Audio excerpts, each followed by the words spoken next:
So we are now recording. We're good? Okay, so we'll go ahead and get started. Thank you, Jen, again for helping navigate. I appreciate that. And Christy is also going to be helping us with the chat. So if there's any items that come up, Christy, feel free to interrupt. And Jan, I will make sure to prompt. So thank you so much. Carly, one quick question. Sure. There's something in the chat already. Sorry. Can we record this? We are. It just started. Oh, great. Perfect. So, yeah, perfect timing. Thank you. So, good morning, everyone. Thank you so much for joining us. And impressive that we have over 250 people logged in on a sunny day on a Friday in the summer. So, thank you so much for spending the next few minutes with us going over this information session on the higher ed reopening plan. So again, thank you for joining us. My name is Carli Schiffner. I serve as the Deputy Executive Director for Education here at the State Board for Community and Technical Colleges. And as you heard from our chat before we got started, I know many of you and have served with you for the past 15 years. So please at any time reach out and make connections if you are needing any additional information or if there's anything else we can do to help you. So please don't be shy.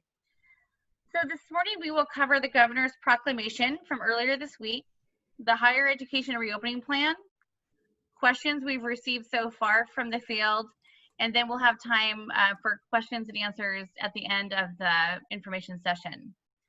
So to begin our session this morning, I'd like to introduce the State Board's Executive Director, Jan Yoshiwara, who was instrumental in the development of the higher ed reopening plan. Jan will provide a bit of context about the creation of the plan and will frame our conversation for today. So Jan, I can turn it over to you. Yeah, thanks, Carly. Good morning. It's still morning. All of you, I appreciate this opportunity to talk about the higher education restart plan. Can you go to the next slide, Jen? So let's see.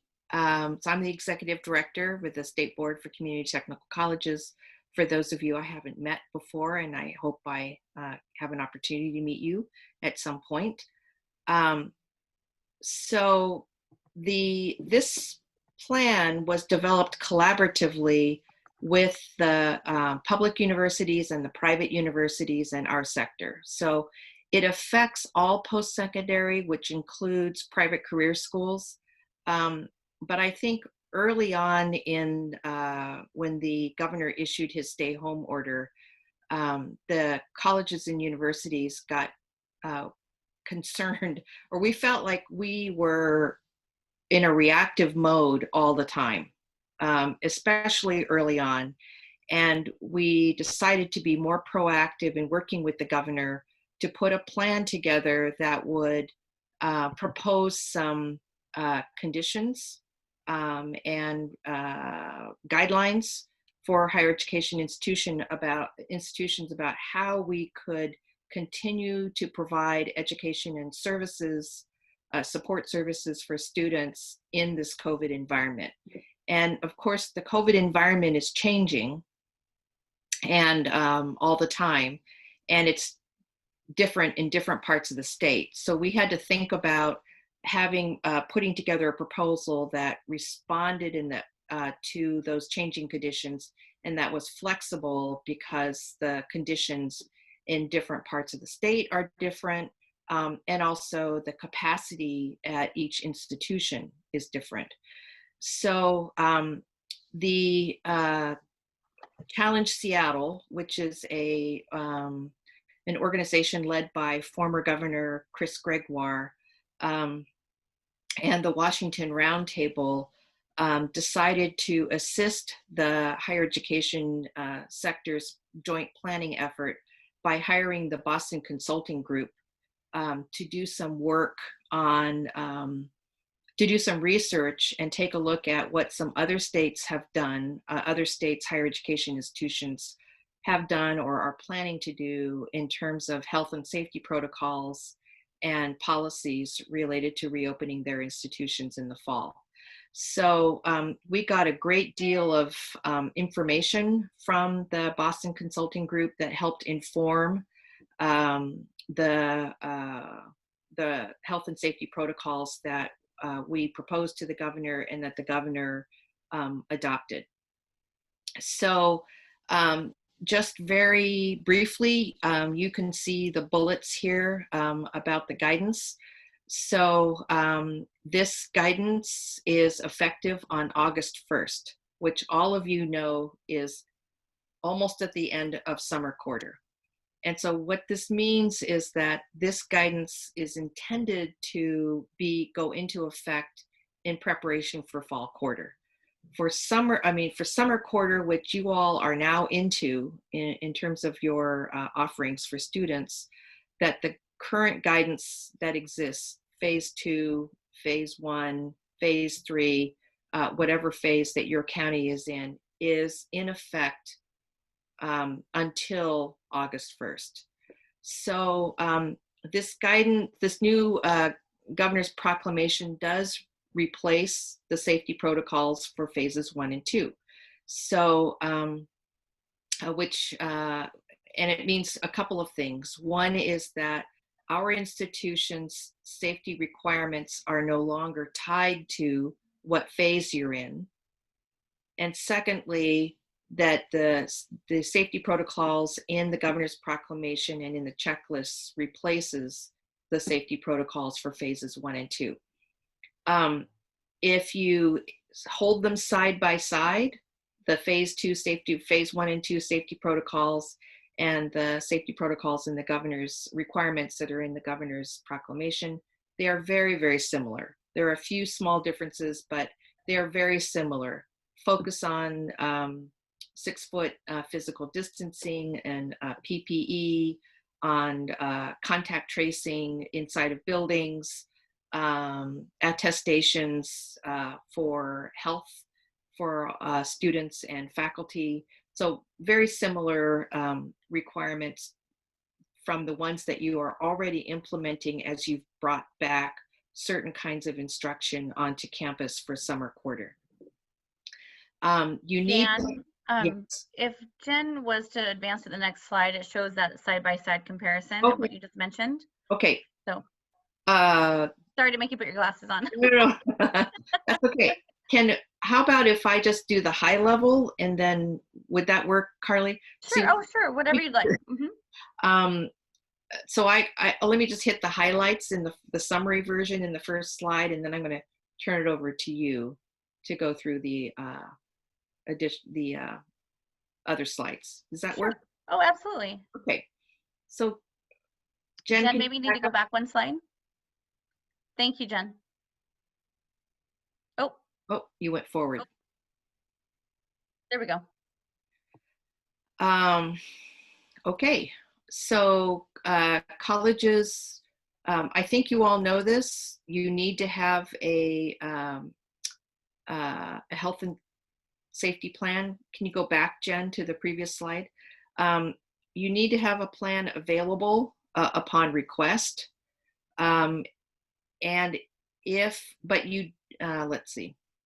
But if you are in a phase 1 county, and I believe we have 2 colleges that are in phase 1 counties still, that you need to have your plan approved by your local health jurisdiction. So there's that added layer because phase 1 counties have higher levels of infection rates than other counties. So there's that additional requirement of making sure that your local health jurisdiction has signed off on your return to campus plan. Let's see. 6-foot distancing and PPE, we talked about that.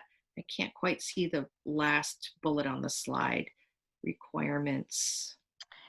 So the requirements, the baseline are in addition to and not a substitution for the general public health requirements? Yes. So it doesn't mean that you get to ignore the other more broad community requirements. For example, the governor just issued a required face covering proclamation earlier this week. And so that applies to our institutions as well as to businesses in local communities and to all of us when we go out in the public to the grocery store or wherever, that that's a good example of an additional requirement that would also apply to our institutions and students coming onto campus. So Jan, there's a question in the chat regarding phase 3. And so maybe, would you mind just revisiting the differences between where we have been with developing phase 1 and phase 2 protocols and where this lands us as of August 1st? Yes, so the governor's proclamation and the safety protocols that are outlined in the governor's proclamation go into effect for us on August 1st. So that means, and August 1st is a month from now, 5 weeks or so from now. And so that means, basically it means that for summer quarter, that you will continue to operate under the phase guidelines for whatever county that you are in. And I know that most of you, when you were doing your planning for summer quarter, were still in phase 2, and that you're utilizing those physical distancing, PPE, et cetera, safety protocols. You will need to continue to do that under the governor's proclamation for fall. So I'm not sure that there are big differences. The difference is in the number of people that can gather. And that's the main change in terms of comparing phase 2 to phase 3. And in the governor's, in the new guidance, higher education guidance for the fall, we are not restricted to those numbers of less than 50, more than 50, less than 5. So that's the meaning of the replaces safety protocols for phases 1 and 2. Does that help answer that question? Mm-hmm. Great, thank you. So I'm seeing a couple other questions in the chat, and I'll save those till our Q&A session, Okay. but I'll keep an eye on them. Okay. Great. Okay, back to you, Carly. Thank you. Jen, do you mind going to the next slide?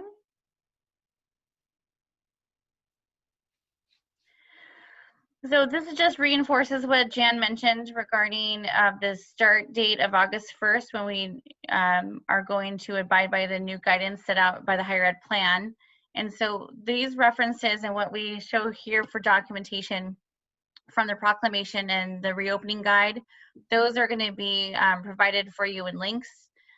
So at the end of the presentation, so you'll have copies of those. So as you see on the left-hand side of the screen, those 2 phases and the related safety protocol, as Jen mentioned, are in effect until we get to August 1st, and then we'll see the transition. And as she mentioned, there is basically the same concept of social distancing, PPE, et cetera, adhered to in the new protocol as of August 1st, but it allows for us to get beyond the phased approach. So we'll get a little bit into that in just a minute. Jen, would you mind moving to the next slide? Okay. Is that the right slide? That's the right slide, thank you. So the governor, as you know, issued a proclamation on Wednesday afternoon, which amended the executive order from March, when higher education facilities were moved to remote operations due to the onset of COVID. In this proclamation, the governor outlines baseline requirements for opening campuses this fall. So those requirements fall into 4 sections: campus safety, student and personnel support, visitor expectations, and food services.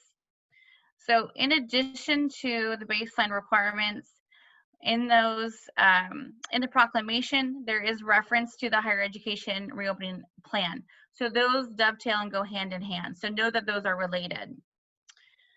So with the, I think, Jen, if you wouldn't mind moving to the next slide. Great. Thank you.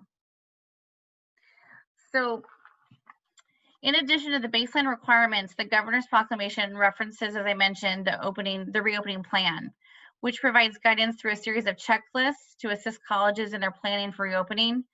And each college is required, as Jan mentioned, to have a safe back to school plan on file by August 1st. So it is to be kept locally and made available upon request. So the caveat to this, as Jan mentioned, are those colleges who are still in phase 1 or in a phase 1.5 county. Their safe back to school plan will need to be approved by their local health department before resuming operations on August 1st. So these baseline requirements and the guidance in the higher education reopening plan are built upon, as we mentioned, the phases and related safety protocol we have adhered to in the past few months. So like I mentioned, the concept is the same. Adhere to social distancing, limiting congestion, remote instruction when possible, and PPE requirements. So Jen, if you would go to the next slide.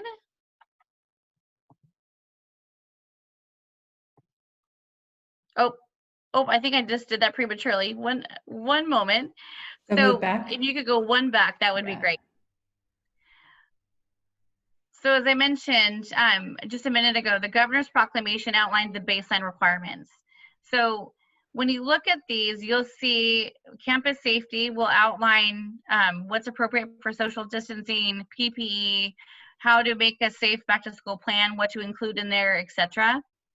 There'll be a section on student and personnel support, which is basically how to help plan for your students and staff to remain safe, what to do if there is a case on campus, what to do if a staff or personnel do not feel comfortable or are sick themselves. So how to work through that. And then visitor expectations. There's a section there that talks about limiting or prohibiting when possible visitors to campus.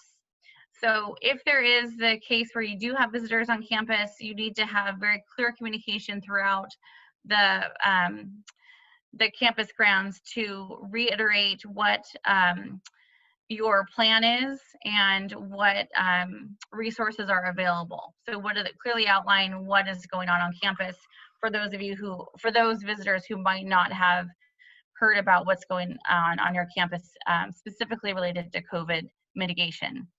And then there is a section in the requirements on food services. So how to minimize capacity at dining facilities, what's allowable for PPE, what kind of transactions, card not cash type of requirements there will be. So those are outlined very specifically in those 4 sections. And so make sure that you are connecting in that.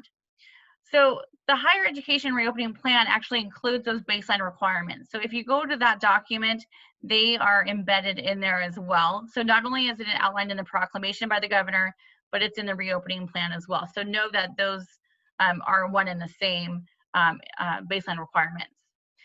So the plan, which we'll send out to you as well, but which is available on our website and on the governor's website, has a series of checklists that are intended to help you or assist your college with bringing it back online for fall. So the plan, as I mentioned, focuses on these areas, but also then goes into checklists that talk about how to support bringing food service, residence halls, and campus transportation back online. So while the plan and the baseline requirements are pretty straightforward, there are still quite a bit of questions that are out there, and I'm sure that you have some. So I asked with, I think 2 minutes worth of notice, the Instruction Commission and the WISC Commission to look at these 2 documents and provide questions. So we could hopefully kind of get out ahead of some of the questions you may have today. So working with Laura McDowell in our office, she's helped to formalize a frequently asked question document, which we'll be able to send out shortly after this meeting that covers these as well. So Jen, if you wouldn't mind, we'll start going through those. Oh, sorry, I think there's 2 FAQ slides. So I can walk through these ones and highlight these. And then if there are additional questions, we can get to that at that point. So let me walk through some of the ones here on this first slide. Carly, just one thing. Yeah, I think this might be absolutely. the second slide. I'm sorry. So let's see. So there we go. So this is the first slide. Sorry. Well, thank you. I appreciate your clarification on that. So the first one is, when does the, Then you actually went to the second slide. This is the second one, I think. oh, the first one should show us, hold on just a moment. Yep. One more back, I think, Jen? Yeah, great. Thank you so much. So the first question is, when does the reopening plan take effect? And as you heard, it's August 1st. Which colleges and universities does it apply to? It applies to every public and private college and university in the state. How does the plan align with county phases? And you heard a little bit of this from Jan earlier. Starting August 1st, all colleges will follow the new higher education reopening plan, regardless of the phase of the county in which they're located, with the caveat being phase 1 and phase 1.5 counties. What are some of the big differences between phase 1 and phase 2 safety protocols in this plan? Phase 1 and phase 2 safety protocols require all instruction and student services to be online, with the exception of the hands-on portion of professional technical classes like welding, nursing, and automotive, and some essential services like cashiering. But starting August 1st, with this plan, college campuses will reopen for students. So colleges will be able to resume teaching classes, providing services face-to-face on the college campus. And this doesn't mean like it's all back to quote unquote normal, but it means that you can do these activities and partake in bringing your campus back online as much as possible starting August 1st. So, and we won't be held to the restrictions as we were with the essential programs that were in phase 1 and phase 2. So what will college look like beginning in the fall? The college experience, as was mentioned earlier, will be very different than it was, as you know, from previous years. So I think we'll see students being expected to distance 6 feet apart where possible. We'll be wearing masks. And most of our instruction, as we have seen this past spring, will be done online or in a hybrid format. Colleges, what are colleges doing under the higher education reopening plan? So there's a requirement list, if you will, as I mentioned earlier, baseline requirements. There's a whole list of items that are required, and those are in the governor's proclamation, as well as in the higher ed reopening plan and in our FAQ. So I will make sure you have that list provided for you. And so in Laura's FAQ sheet, it's a little bit easier to process. She lays it out quite nicely for us. I think we're on the next slide, Jen. What are the rules for resuming sports? We are, I think we're still kind of in a, I don't know if Jan wants to mention something here about NWAC, but I know that there has been an evolving conversation with NWAC regarding the return to play guidelines, and it's pretty silent on athletics within the higher ed reopening plan for us. So I don't know if you had anything you wanted to mention on that, Jan.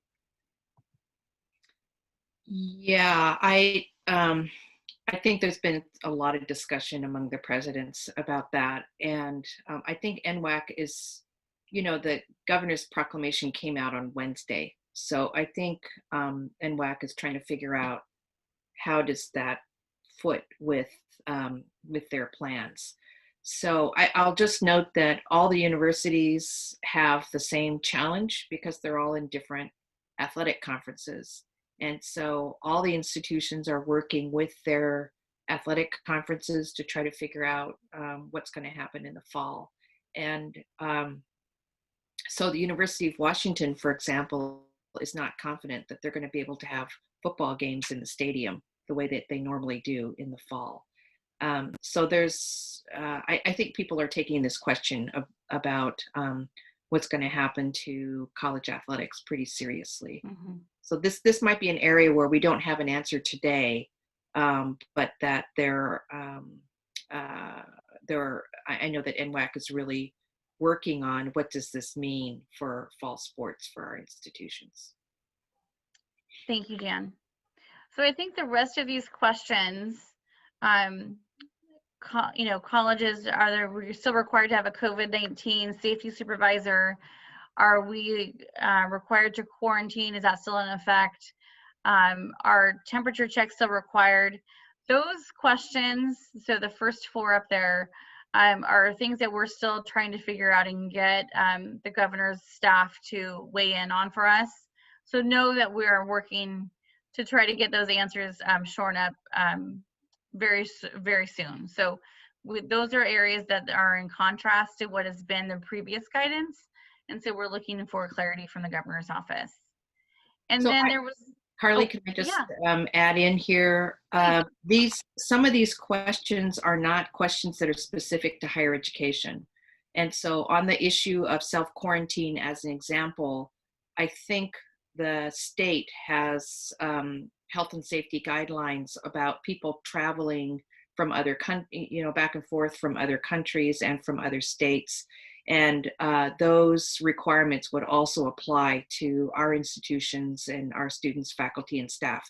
So we're trying to get clarity from the Governor's Office and Department of Health about those guidelines. Temperature checks, we are not required to have temperature checks, but for you to perform them, but attestations by faculty, staff, and students are required. And so you will have to ask folks coming to campus each day if they have any COVID symptoms, and and if they have a temperature, they will have to do that at home. okay. So we have, I think we have, so Jen, thank you for your help. We will send out the PowerPoint. It has a list of resources on it at the very end, the last page.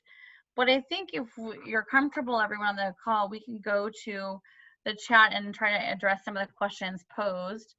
So Jan, do you mind tag teaming this with me? And we'll see what we can, how we can answer these questions. So let me see. One of the questions we have on the chat is, are classroom sizes under the gathering sizes per phase guidelines? So how are class sizes impacted by the new higher ed plan? You're pausing, so I'll take a stab. Oh, right. If you'd like, sure. We are not restricted. The organizing principle is health and safety. So 6-foot social distancing and PPE. So it's not about how many, having a fixed number of people in the classroom. It's about setting up the classroom so that the safety protocols of physical distancing and PPE can be adhered to. So it all depends on your facilities, the size of the rooms, what kind of equipment you have in there, how the seating is set up. Mm-hmm. So obviously that's going to be different in a lecture hall with theater style seating compared to a classroom with chairs and tables in the room, compared to a welding program that has fixed booths. So the principle is the social distancing, the physical distancing, and PPE. So there's no number, target number or limitation on the number of people that you can have in the room. It's all about how you could set up the space so that students and faculty aren't sharing breathing the same air at the same time. Great, thank you. There's a question about campus rentals. If we're renting out campus facilities, are they also exempted from the gathering sizes? I would say, so that's one of the areas where we're trying to get guidance as well, that there is if you look at the governor's proclamation, there is language in there about visitors and really limiting the number of visitors that come on campus. And so I think it's going to be really difficult to rent out your space for non-college activities to large groups of people, because those will be visitors. And so I think for this next period, your ability to rent out space for off-campus groups is going to be restricted. So we have a question. Let's see here. We have to follow the baseline, correct? Under campus safety, it states that we need to follow Washington State phase reopening guidelines for gathering sizes. So there is a reference, I believe, in the baseline requirements at the very beginning of the document that the higher ed plan that talks about the phase reopening and being in conjunction with that. I think, if I understand it, Jan, correctly, that is, the idea was that this higher ed reopening plan was for all of our higher ed institutions in the state. And so where we have been very fortunate to have been able to do remote operations and be back on campus for certain programs based on the essential sector list outlined by the governor's office, most of the universities and colleges in the state in the four-year sector have not. And so I think because of that, that's where that need for us to move away from the phases comes into play and comes into being less about the number and more about the distancing and the PPE as of August 1st. Is there anything you want to add to that, or am I drinking enough coffee? Yes, no, that's true. I think the one caveat is that the governor's staff have found a few areas that in the proclamation that seemed to contradict each other. Right. And so the group gathering size question is one of those places. And they are planning, working right now to clarify certain pieces of the proclamation, and they're going to revise it and issue a corrected or revised one sometime next week. Okay. So the gathering size is one of those things. One of the things that they're worried about is pushback from other organizations, not in higher education, around restrictions on gathering size. So, for example, the faith community and businesses that rely upon large gatherings of people. So they don't want to look like they're giving higher education a pass on this, that higher education has more flexibility than some of these other sectors of the state. So it's possible that they're talking about putting in some numbers on number restrictions on gathering size as a part of this guidance, this new guidance for higher ed, but it's going to be a big number, like 150 or 200 or something like that, that will be beyond the vast majority, well beyond the vast majority of gatherings that we would have on campuses. Okay, thank you. So there's a question that says, can the statement regarding those in phase 1 and phase 1.5 in this plan's application be restated? So I think and please chime in, unmute yourself, Darcy, if you'd like to. Basically what that's saying, if you're a college in phase 1 or 1.5 counties, you are required to create a reopening plan as everybody else is, but the special caveat for that is that you need to have that approved ahead of time by your local Department of Health. And they will do that in conjunction with the state Department of Health. I think that probably then the concern is, as Holly pointed out later in the chat, will counties who don't have that permission or that sign off by their local Department of Health not able to reopen on August 1st? So well, can I jump? Oh, I'm sorry. Yeah, please. You can't tell, but I'm looking at you. Darcy, did you want to make a comment before I jump in? I guess I would wonder on the timing of that, and will there be guidance as to what that sign-off looks like? I mean, do they just need to physically see the plan? Do they need to provide a statement that they're agreeing to it? Or, because I'm just concerned that leaves us about 5 weeks Yeah. Yes. And if we need to start this process sooner rather than later, so that there's the timing to get our local Mhm. health Yes. county to sign off, that we have that time to do so. Great. Yes. Great questions. Absolutely. So, I mean, theoretically, hopefully all of your institutions have been in contact with your local health jurisdiction, so that this is not going to be a cold call, so to speak, that you already have built some relationships, that you know who to talk to. So all of our institutions, regardless of what phase you're in, are required to follow the safety protocols that are in the governor's proclamation. So it's not like your health and safety protocols requirements are different from the other institutions that are in phases 2 or 3.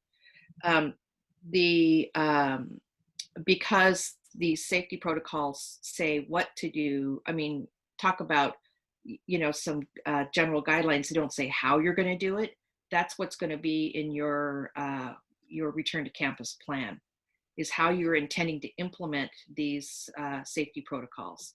And so you do need to get that approved. If you're in phase 1 or 1.5, you do need to get that approved by your local health department.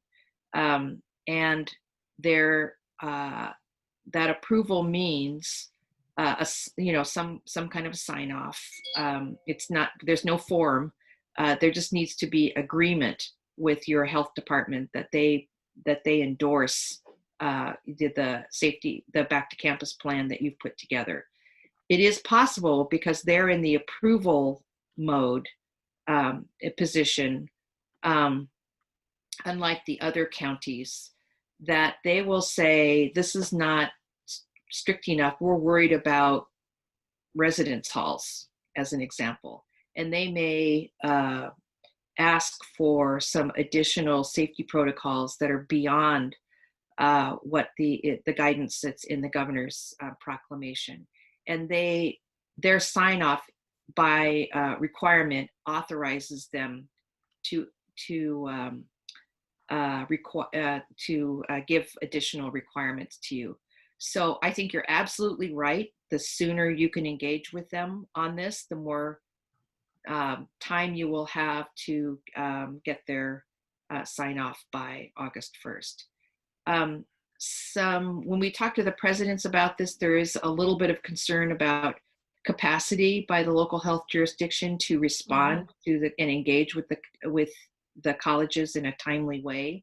And if you run into those kinds of problems, let us know. We will try to intervene.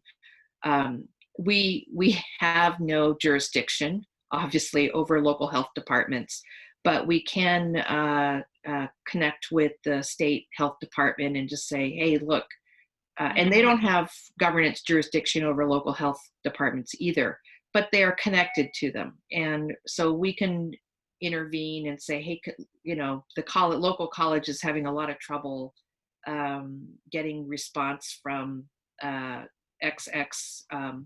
health department. Is there anything you can do to assist? So we can try to intervene in that manner if you have trouble. Yep, just my contact information is on the last slide, so feel free to reach out to me to help with that. Jan, there was another question backing, kind of supporting the same line of question here regarding the health departments. And what if a college's service district is in 2 different counties? I would imagine that there would need to be it on file with both counties. Yes. If those counties are phase 1 or 1.5. Yes. So it depends on where it's not about where your students are coming from. It's about where your campus and instructional activity is physically happening. So many of our colleges are multi-county, but many of our colleges don't have physical locations where instruction and support services are being delivered in every one of those counties. So it's about where your campus is located. Okay, thank you. So there's a question, and maybe I can get after this too but I'm not sure if I know the answer 100%. Does the higher ed plan apply to off-site apprenticeships or other learning environments where RCTCs are providing credit? Yes. So this guidance is for all post-secondary, and it includes apprenticeship programs. The Labor and Industries Apprenticeship lead apprenticeship director has been a part of these conversations. So he knows about, I think he knows about this guidance and about this work. And it's, so he has been communicating directly with apprenticeship programs about this guidance. So they have to follow the same safety protocols that we have to follow. All right, so there's a couple questions about students being permitted in the classroom. So about the number, and I think you kind of already addressed that, but getting back to what works for the individual colleges and their, what specifically looks as an infrastructure for their classrooms and what the requirements are in regards to, or restrictions are based on the layout of the college campuses themselves. And I would imagine this is different for every college. But I know when I taught history, we would have 35 students in a classroom. So, and we would be packed in. So I'm not sure how you would want to go and approach that, but it could be somehow where you'd have to either split a section or create an opportunity for students to have the 6 foot of distancing. And I think that's where we had mentioned earlier, kind of some options for hybrid or getting at different ways of thinking about delivering the curriculum going in. So there's not really a hard, fast restriction or class size number or cap in the guidelines. Hey, Carly. This is Hi, Laura. Laura. Hi, can I hop in for just a minute? Please. Yeah, I think that just to reiterate what Jan said, the governor's office has caught a few inconsistencies between the baseline guidelines and the guidance document and the proclamation. And the proclamation is where the mandates are found. Mm-hmm. And the guidance document is just that, a guidance document. The challenge is that there's some conversation about how all the baseline recommendations from the guidance document were transferred into the proclamation. But in fact, there are some vestiges in the guidance document that still says that we need to follow all guidelines for gathering sizes that are in the phased protocols or in the governor's phase plan. And so I think that's the issue that some people are noticing, is that the guidance references that, but the proclamation doesn't. And it sounds, according to what I'm hearing from both you and Jan, that that's exactly the issue that the governor's office is going to be taking a look at. Yep. Right. Yep, exactly, Laura. Thank you. So a couple other questions. Do attestations have to be documented? Can they be verbal? We are documenting students and staff on campus for contact tracing purposes right now. So going into August 1st, I don't know if it outlines exactly how you have to do the attestations, but I would imagine it would be predicated on what you've already done, or pretty much similar to what you've done in phase 2. I think most colleges, as I understand it, are keeping track of the attestations for contact tracing purposes. So it's not just an attestation, but also it's a way of keeping track of what buildings students and faculty and staff are going into. So there was a question about prospective students and inviting prospective students to campus. I think it needs to still be, and please correct me if you think otherwise, but I believe it has to be within the safety protocols and the PPE requirements that have been outlined. So probably not large gatherings of prospective students, but within I think a realistic frame, if you can, with the 6 feet of distancing when possible and the PPE. It is and that circles back to what the governor's proclamation said about limiting visitors. So there might be other ways to get at the prospective students through an online or electronic format as well. There is a question from our friends at Lower Columbia. For resident halls, campus-owned apartments, the checklist says roommates and suitemates treated as a family unit.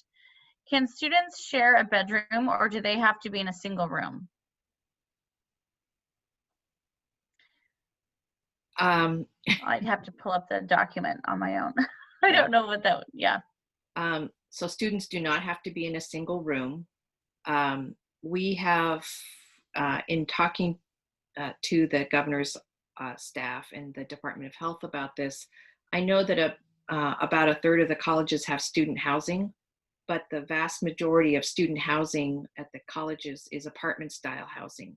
And so what the concern is in a traditional dorm, which are quite common still at most universities, there are lots of people sharing restrooms, and there are lots of people eating together multiple times a day in big dining halls.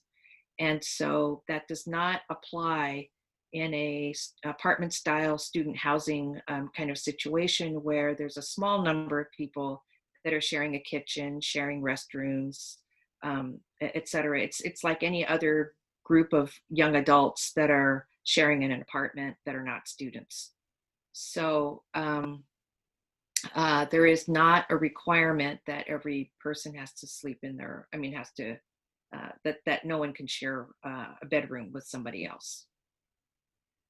They are considered a household, rather, yeah. So there's a question regarding guidance. Will there be guidance specific to libraries reopening and expanding their services, such as circulation, be provided? I don't know if they're going to do specific guidance to libraries. I don't believe there is any plan to do that, but basically it would be the same application of what we've been talking about with the distancing, minimizing congestion, and PPE. Let's see, we have time for a few more questions. There's a question from Bellingham Tech. If an employer and/or student is told to quarantine by the county health department, does the college have to mandate all those who come in contact with the person to self-quarantine for 14 days? So that would be in reference to the Department of Health guidance. They didn't really outline it in the higher ed reopening plan, but we could seek guidance on that unless you know, Jan. No, I don't know about that specific circumstance, but I would think that that's a contact tracing health department, local health department question. That if a student is an intern, for example, or doing some kind of work-based learning at the work site of an employer who has a case, a positive case, then whatever the local health jurisdiction decides should apply to the employees at that work site. They would, I would assume that they would make a determination about how that would impact student interns or somebody who was at that work site sometimes, but not all the time. So I'm not sure that that's a decision that would be up to our institutions. I think that would be up to the local health jurisdiction. Okay. So there is a question about the general spaces that we all interact with, you know, the hallways, moving through doorways, touching doorknobs, things like that. Is there any guidance on, you know, moving forward with this context or additional considerations? And so I would say in the higher education reopening plan, there is general campus safety outlines, and those correspond with the baseline requirements, and those are outlined there. So I think you'll find some guidance there to help with that mitigation. One other question, oh, there's two now. What about partner organizations that we normally place workforce participants in, job training sites on campus? Will these be allowed?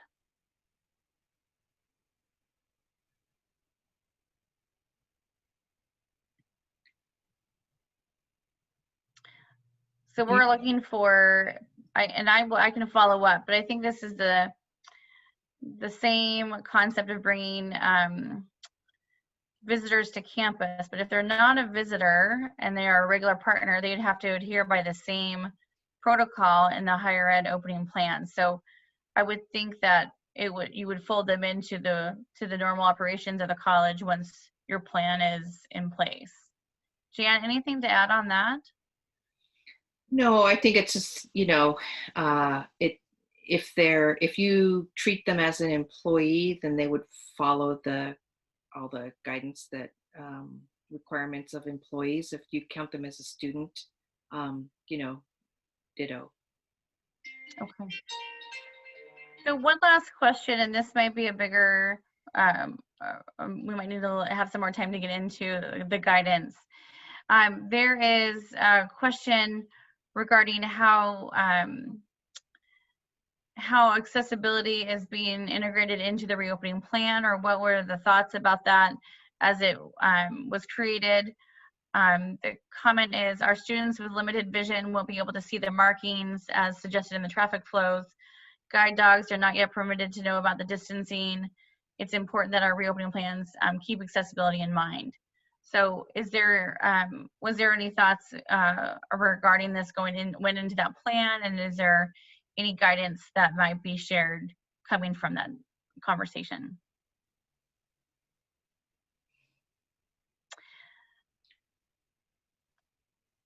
And I don't know, so I can follow up with the governor's office on that. Christy, I'm not aware of it, so I'll definitely follow up for you on that.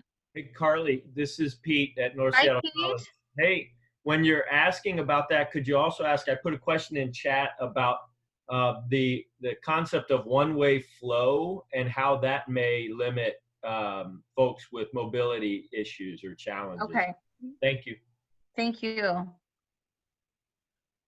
I will follow up and get back to you on that. Thank you so much for the question. Okay, I think that is going to conclude our time together. If you have additional questions, or if you have anything you'd like us to follow up on over the next few days, please let us know. We are going to be putting together this recording, the documents as we referenced, the PowerPoint, and get that out to you. And then we'll also follow up. I'll download the chat, and if there are any questions that we missed, we'll try to get those addressed as soon as we can next week. And then, as you know, you have my email. Most of you have my cell phone, so please reach out if there's any other areas that we're missing or that you need clarification on. So Jan, thank you for tag teaming this with me. Laura, thank you so much for all your help with the infrastructure. Very appreciated. And if there's anything that we can do to improve, please let us know, and we welcome your feedback. So, and Jen, thank you for helping me navigate. All right, take care. Enjoy the sun that's out. Take care. Thanks, Carly. Bye-bye.